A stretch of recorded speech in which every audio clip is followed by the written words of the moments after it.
जय माता दी दोस्तों, हमारे YouTube चैनल में आपका हार्दिक स्वागत है। दोस्तों, आज मैं आपको चंडी पाठ के विषय में थोड़ी सी जानकारी दूंगा। मुझसे किसी ने पूछा था कि चंडी पाठ के ऊपर आप वीडियो बनाइए और हमें इसके ऊपर थोड़ी सी जानकारी दीजिए। तो सबसे पहले मैं आपको ये बता दूं कि जो चंडी पाठ है, दुर्गा सप्तशती के पाठ को ही चंडी पाठ कहा जाता है। ठीक है। और क्योंकि कई लोगों के मन में कन्फ्यूज़न होती है, कई लोगों को नहीं पता होता कि दुर्गा सप्तशती के पाठ को ही चंडी पाठ कहा जाता है। और दुर्गा सप्तशती के ऊपर मैंने कई सारी वीडियोस बना रखी हैं और उसके पाठ की पूरी विधि भी मैंने बता रखी है, कैसे पढ़ना है। तो आप वो वाली वीडियोस भी मेरी देख सकते हो। और इस वीडियो में मैं आपको इसके ऊपर थोड़ी सी जानकारी ये दूंगा कि इसमें किस प्रकार के प्रश्न मुझसे पूछे गए हैं चंडी पाठ को लेकर के, और उन प्रश्नों का जवाब देते हुए मैं आगे बढ़ता जाऊंगा। तो सबसे पहले चंडी पाठ कब करना चाहिए, चंडी पाठ का सबसे अच्छा लाभ आपको किस वक्त प्राप्त होगा, ये भी प्रश्न मुझसे पूछे जाते हैं। तो चंडी पाठ का सबसे ज़्यादा लाभ आपको नवरात्रि में मिलता है, यानी कि नवरात्रि चाहे गुप्त नवरात्रि हो और चाहे प्रकट नवरात्रि हो, अगर आप चंडी पाठ नवरात्रि के टाइम पर करेंगे तो आपको बहुत ही अच्छा लाभ इसका मिलता है। कहने का मतलब यह है कि आप जिस कामना के साथ इसका पाठ करोगे, आपकी वो कामना ज़रूर पूरी होगी माता रानी की कृपा से। बस आपको संकल्प लेकर के पाठ करना है और आपकी क्या मनोकामना है वो मनोकामना आपको कहनी है।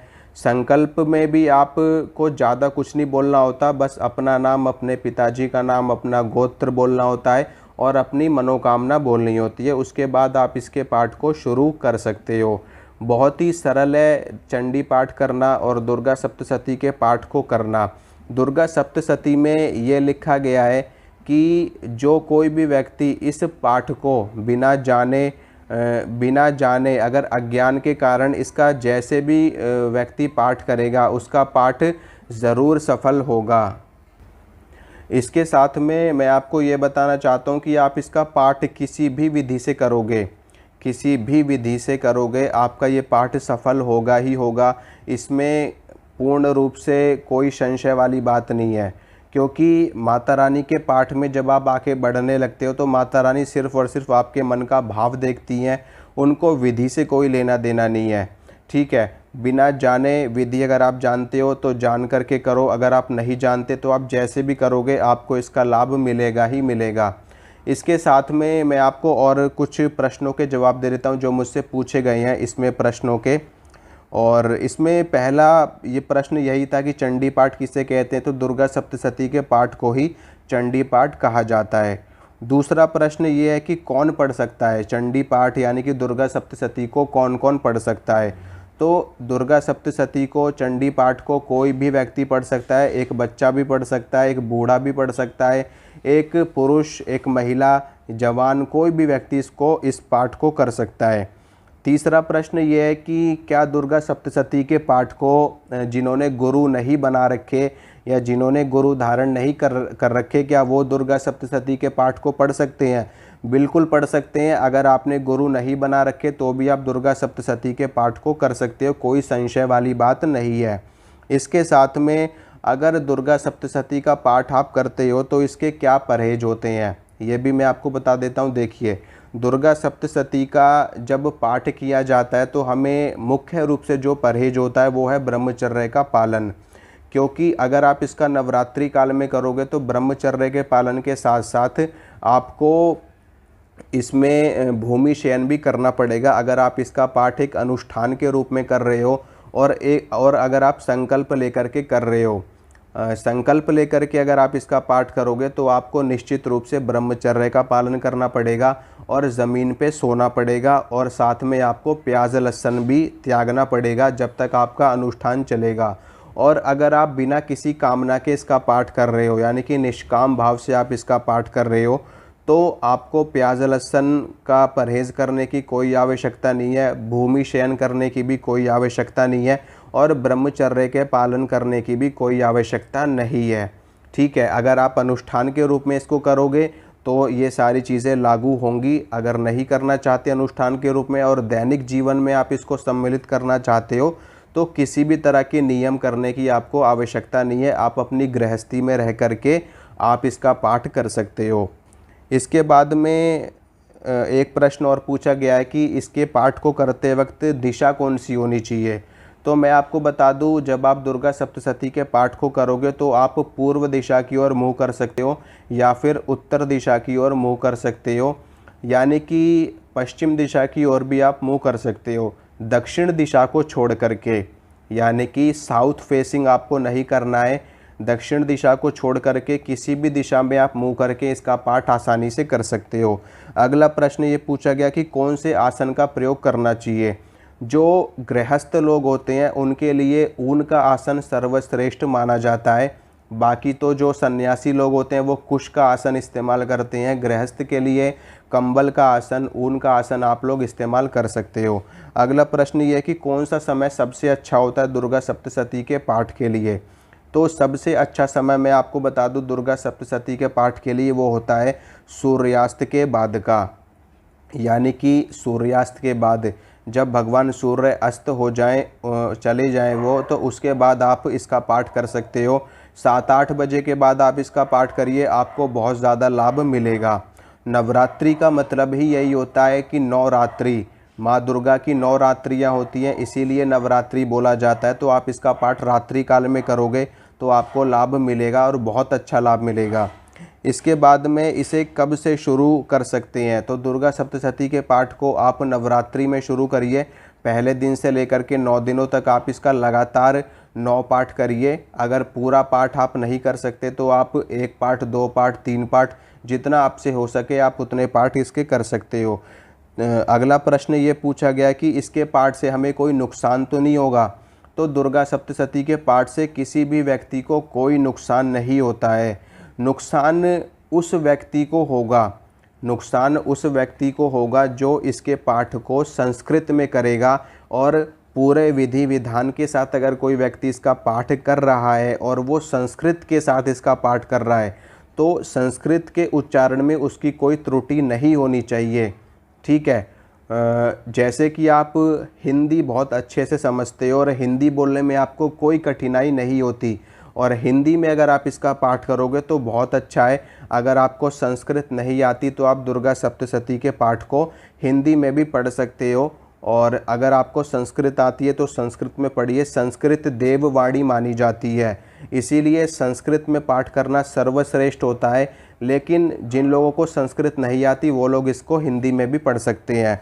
अगला प्रश्न ये पूछा गया है मुझसे, क्या इससे भूत प्रेत बाधा दूर होती है। निश्चित रूप से होती है। दुर्गा सप्तशती का पाठ एक तंत्रोक्त पाठ माना जाता है और इसके पाठ से आपके घर की दरिद्रता दूर होगी। इसके पाठ से भूत प्रेत, डाकिनी शाकिनी, चुड़ैल, डायन डंकिनी, जिन्न खबीस बेताल, इन सभी की बाधाएं दूर होंगी और इसके पाठ से आपके घर में सुख शांति आएगी। आपके परिवार में आपस में सामंजस्य बनेगा और एक दूसरे में मिठास बढ़ेगी, प्यार बढ़ेगा परिवार के बीच में।